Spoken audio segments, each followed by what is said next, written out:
বাইরে ঝমঝম বৃষ্টি পড়ছে আর ঘরে ছিল দুটো ভুট্টা, তাই দেরি না করে ঝটপট বানিয়ে ফেললাম রোস্টেড বয়েল ভুট্টা। কি করে বানালাম দেখে নিন। প্রথমে দুটো ভুট্টা নিয়ে আমি পাতাগুলো এইভাবে ছাড়িয়ে নিলাম। ছাড়ানো হয়ে গেছে। এবার আমি ভুট্টাগুলোকে পিস পিস কেটে নেব, কারণ বয়েল করতে হবে। নিজে তো কাটতে পারলাম না, হাজব্যান্ড হেল্প করলো। এবার ভুট্টাগুলো প্রেসার কুকারে দিয়ে অল্প জল আর লবণ দিয়ে সঙ্গে ঢাকনাটা লাগিয়ে দিয়ে আমি হাই ফ্লেমে 3টে সিটি মারব।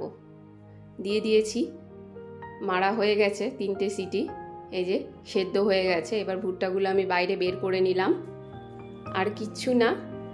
এবার ভুট্টাগুলোর গায়ে আমি বাটার ব্রাশ করে দিলাম।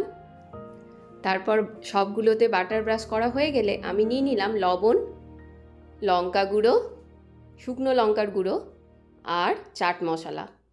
এবার নিয়ে নিলাম আরেকটা লেবুর টুকরো। এবার লবণ, চাট মশলা আর লঙ্কার গুঁড়ো ভুট্টার গায়ে ভালো করে মাখিয়ে দিলাম সবগুলোতে। এবার আমি তাওয়া রোস্ট করব।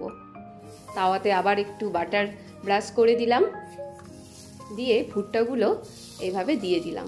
আপনারা চাইলে ডাইরেক্ট আগুনেও রোস্ট করতে পারেন, কোনো অসুবিধে নেই।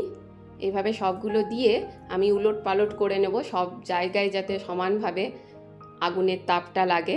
এভাবে হালকা পোড়া পোড়া হয়ে গেলে আমি এবার নামিয়ে আরেকবার বাটার ব্রাশ করে দিলাম আর একটু চাট মশলা ছড়িয়ে দিলাম। যেহেতু বয়েল ভুট্টা ছিল তাই এক কামড়েই মুখের মধ্যে মিলিয়ে গেল। আর আমার ভিডিও ভালো লাগলে অবশ্যই ভিডিওতে একটা লাইক আর সাবস্ক্রাইব করার অনুরোধ রইল। Bye bye, tata.